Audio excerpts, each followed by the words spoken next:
एक और बहुत कॉमन चीज़ होती है कि क्या बोलते हैं, बाय हो गई है, गठिया बाय।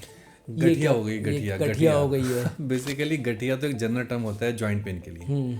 अच्छा। जो हाँ, जो लेमन कहते हैं उन्हें गठिया कह देते हैं, और उसको हम लोग जो कहते हैं अर्थराइटिस कहते हैं। अब अर्थराइटिस में बहुत सारी हजारों टाइप की अर्थराइटिस होती है, लेकिन जो ज्यादा कॉमन है वो रिमोटॉइड अर्थराइटिस होती है, ऑस्टियोआर्थराइटिस होती है। यंग लोगों में रिमोटॉइड ज्यादा कॉमन होती है, उसमें स्मॉल जॉइंट्स, लार्ज जॉइंट्स सब इन्वॉल्व होते हैं। और उसकी खास बात ये होती है कि फीमेल्स में ज्यादा होती फीमेल्स में ज़्यादा होती है। है, ज्यादा होती है। विंटर सीजन में थोड़ा एग्रीवेट करती है। मेन कॉज क्या हो सकता है इसका? वो जैसे basically rheumatoid main arthritis cause तो है। जेनेटिक कॉजेज होते हैं, उसके कोई रीजन ऐसा इडियोपैथिक ही होती है, उसका कोई बहुत ज़्यादा कॉजेज एक्सप्लेन नहीं है। फैमिलियल जेनेटिक कॉजेज उसके एक्सप्लेन है जो है, किसी को भी हो सकती है। बॉडी बेसिकली ऑटो इम्यून होती है, बॉडी में अपने आप ही कुछ चीज़ें ऐसे पैदा हो जाती हैं जॉइंट को डैमेज करना शुरू कर देती हैं। तो उसके बाद फिर रूमेटॉइड होगी जिसमें स्मॉल जॉइंट्स इन्वॉल्व होते हैं, लार्ज जॉइंट्स इन्वॉल्व होते हैं। ये ज़्यादा डिफिकल्ट होती है क्योंकि उसमें डिफॉर्मिटीज़ डेवलप हो जाती हैं अगर आपने समय पर टाइम नहीं लिया। रारे में रूमेटॉइड में डिफॉर्मिटीज़ बहुत ज़्यादा होती हैं, हार्ट टेढ़ हो जाते हैं। एक ज़माना था, आपका मान ली किसी को 20 साल पहले आ रही थी, तो आज के टाइम में आकर तो डिफॉर्मिटी लेकर आएगा, क्योंकि उस टाइम इतनी अवेयरनेस नहीं थी, मेडिसिन नहीं थी। आज के टाइम में बड़ी अच्छी डिसीज़ मॉडिफाइंग ड्रग्स हैं, तो वो क्या करती हैं, गठिया को कंट्रोल करके रखती हैं और आपकी डिफॉर्मिटीज़ नहीं होने देती हैं।